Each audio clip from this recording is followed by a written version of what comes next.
Hey everyone, today you're going to learn how to figure out the x value when given a y value within factored form. Now the x value is actually going to compute two different numbers. Now the reason for this is if we actually look at a parabola, which is the shape of a quadratic, right? Something like this. It could also look something like this, right? If it's a positive value. Uh, sorry, I meant to draw this. If a is a positive value, right, and this is if a is a negative value, right? But in any of these cases, right, if you look at any given y value, right, so the y-axis is here. So if you look at any given y value, let's say over here, right, I'm just gonna pick over here, you'll see that you have two x values, right? Look over here. So this is one x value, like here, and this is another x value. So for one y value, right, this is our y value, even on the graph, you'll see that there's two x values, which means that there's in reality 2 points, which both share the same y value. All right? So let's go ahead and solve for this now. I kind of just wanted to show you this visually so that you understand that the x value is actually going to give us two different values. All right? So let's go ahead and solve this now. To solve this, first, let's go ahead and substitute 22 into the equation.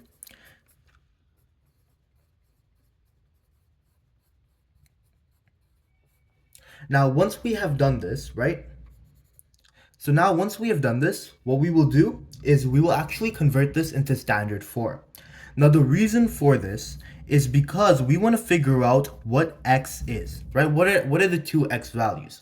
And the way that we can do this in this case, right, is by the quadratic formula. All right, the quadratic formula. Now, the quadratic formula is the following. It's x equals negative b plus minus, and then square root b squared minus 4ac, and then divide that by 2a, right? But you'll notice here that you'll see the plus minus. This plus minus means that you're going to actually have two values. In one of the values, you will add these two terms, and then in another value, you will subtract these two terms, which will result in two distinct, x values. And those are the two values for x, right? But the reason now that I'm saying that we need to turn this into standard form is because you'll notice in this equation, right, for the quadratic formula, you have the values of a, b, and c. Now, the only way that you can find these values is if you're in standard form, which is in its general form, a x squared plus b x plus c, which equals 0. So you'll see you got your a, you got your b, and you got your c. Within the factored form, that's not the case. But the thing is that a factored form is derived from the standard form, right? It's just you reshifted some numbers that to make it a factored form. So we can reshift them back to make it into a standard form again. And that's what we're going to do so that we get a, b, and c so that we can substitute these values into the quadratic formula so that we get our x value. And the quadratic formula itself is also derived from the standard form when we isolate for x.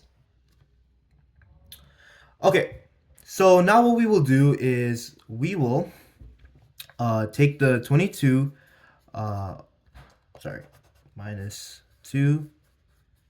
So I'm just taking the formula, the equation. And what we will do with this equation is we will first simplify this. And to simplify this, which is a binomial, what we will do is we will use the FOIL method. All right, the FOIL method. So the FOIL method states that first outer, inner, and last. Or sorry, this should be outside and inside. So it's outside and inside. Now, you might be a little confused right now, like what is FOIL, right? What even is this? Well, FOIL allows us to simplify this value, or these two these two terms or binomials, right? These two are the binomials. It basically allows us to multiply these two binomials, all right? Because there's a special process of multiplying two binomials. And we know these two are binomials because they have two terms which fit the description of a binomial, right? These are the constant terms, right? Which can be written as 15x to the power of 0, right? So you still have a variable which is raised to a power, but then this would just equal to nothing, so we just cancel it out. And so it's just left with 15. If you don't understand what I'm talking about, it might be good to, first learn about polynomials and binomials and then come back to figure this out. Okay, but anyways, now let's use the FOIL method. So for the FOIL method, what we need to do is we need to first look at the first values. Now the first values are the following, all right? And I'm going to try to use some color coordination to help us out a bit, all right? So this, right, and this would be our first values. So in our case, that would be negative 2x, and then you'd multiply it by x, and you'd get negative 2x squared. Now outside, the outside value is going to be the following. It's going to be 3, and then it's going to be, the outside value is going to be 15, not 3, 15 and x. All right, so it's going to be negative 15 times x, which is negative 15x. Then the inside value, this is going to be these two values here. So the outside values are at the outside or the edge of the whole expression, right? Then the inside values are the inside values, right? Like the innermost values. And then the first values is just negative 2x and then x. All right. So the inside value is going to be the innermost. So that's negative 3 times x, which is negative 3x. And then the last value, all right, the last value is going to be the two constants within the bracket. So that would be negative 3 and negative 15. So negative 3 times negative 15, which is 45, right? Because these two cancel out. Perfect. So now you have each of the FOIL, right? Like each of the values. And what we will do is we'll actually write them out. So we're going to say 22, which equals, and then it's going to be negative 2, right? Because we still have that value, the negative 2, and then the brackets. And within this brackets, we have now the simplified version, right? And eventually, the simplification will lead to us to form the standard form. So it's going to be negative 2x squared minus 15x minus 3x and then plus 45. Now we can simplify this further by collecting the like terms. So I'm going to do 22 equals negative 2 and then times negative 2x squared. And then this would become negative 15 minus 3, which is negative 18x, and then plus 45. Now what we do is we use distributive property, right? So the distributive property would do the following. It would just take this number, negative 2, and it would just multiply by each of the terms within the brackets. So that way we get rid of this bracket here. All right. So I'm just going to flip the page over so we can actually use, so you actually can see it. All right. So as I was saying, is going to be the distributive property. So it's going to be negative 2 times negative 2, which is 4. So you're going to have 4x squared, right? And then plus negative 2 times negative 18, which is going to be 36x And then you have to multiply the negative 2 by the 45 constant, which is negative 90. So now you can see it's kind of looking like the standard form, right? Standard form for a refresher is 0 equals ax squared plus bx and then plus c. So you can see like it's fitting, right? It's fitting these the criteria for being a standard form. But it's not there yet because the standard form has a 0 in this area, right? But in this side of the equation, I should say. But in this case, you have a 22. So what you want to do is you want to bring this 22 to the other side, so that way you have nothing here, right? No numerical significance here. So what we will do is we'll do 22 equals 4x squared plus 36x minus 90. And then I'm just going to subtract this, right? Because we have to do the inverse operation to get rid of this, because these two will cancel out. And what we do to one side, we got to do to the other side. So then this goes away and we're just left with 0. And that equals 4x squared plus 36. And then we can do minus 90 or negative 90 minus 22. And so that would be negative 112. So see, now this is your final standard form. Now what we can do with this is we can actually add it to our quadratic formula, because now we know each of the different values that are accepted within the quadratic formula, right? And those are, I'll make a little legend for us, right? So those are 4. Sorry, this 36 should have an x over here. Forgot to add that. So make sure the 36 has the x value. 36, and then negative 112. And so the 4 is again a, b is our 36, and then c is negative 112.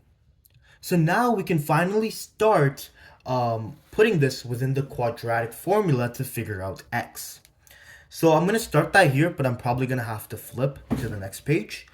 But we have x, which equals, and then negative b, and then again plus minus, which shows us two different values.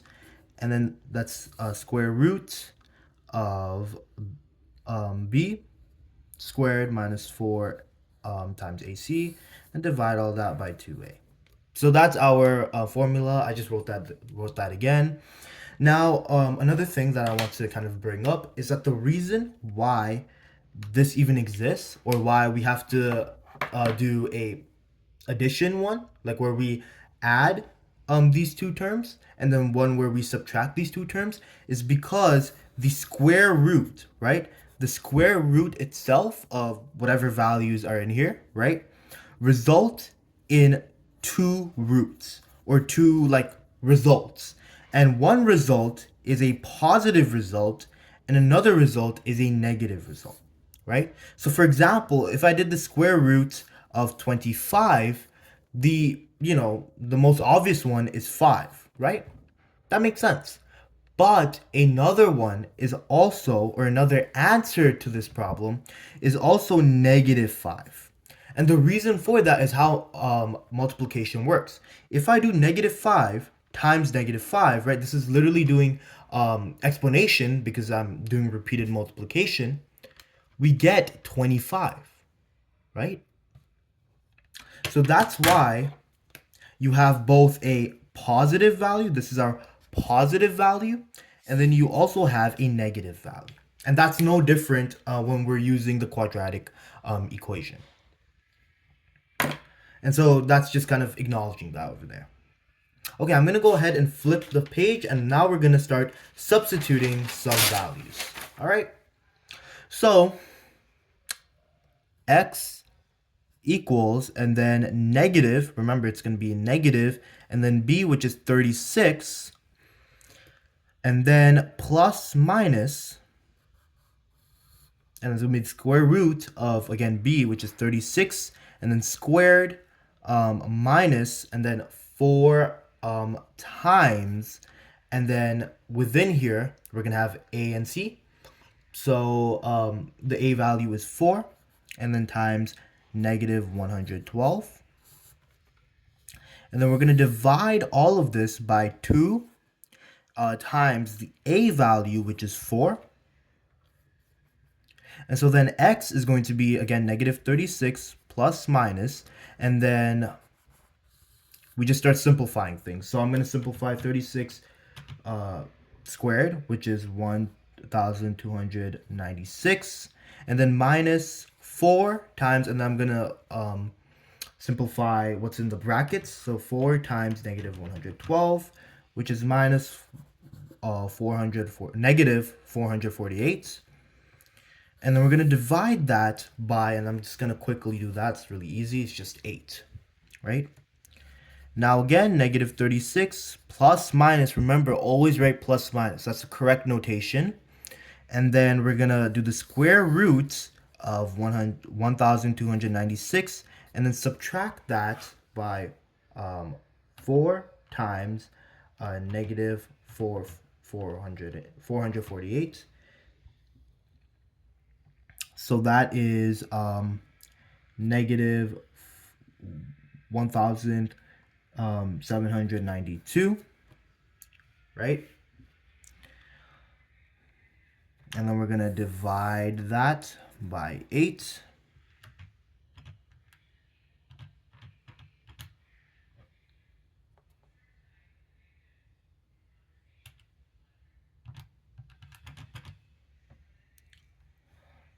Okay, so now what we're going to do is, again, the reason why I did 2 negatives is because one is the subtraction and one is the negative from here. And so that would just become a positive, right? But anyways, moving on, we're going to do x equals 36 plus equal, and then we're going to do square root of 3,088, and then divide that by 8. And so let's do the square root, and then now this is where things get a little bit different. Not complicated, but different. And I'm going to show you how to, I'm going to guide you through how to do that. So I'm just going to round it. So there's going to be rounding errors, right? I'll do up till 2 decimal places. So let's do 5, and then let's do 7. And then I'm going to divide that by 8. Now what's going to happen here is what we're going to do is we're going to actually split this into 2 different equations. Okay? And so one of the equations is going to be solving for x1, and the other is going to be solving for x2.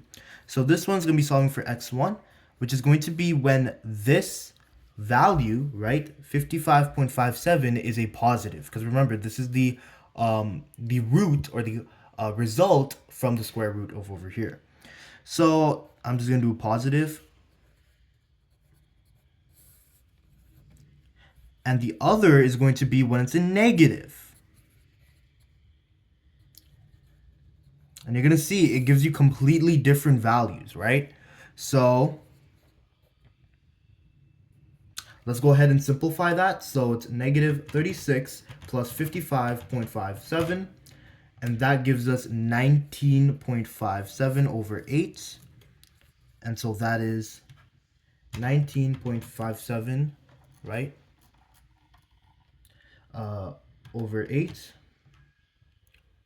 which is 2.45. All right. So that's one of the x values.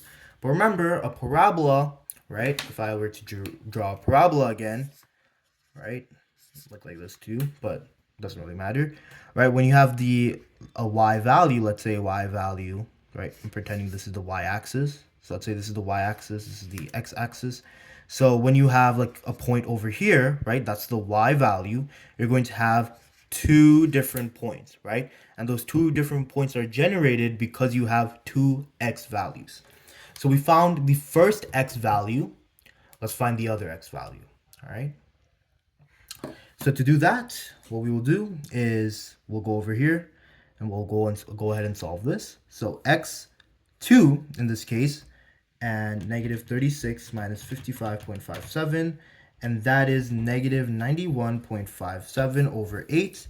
And so x2 is going to be negative 91.57 divided by 8, which is negative 11.45. And those are your two x values.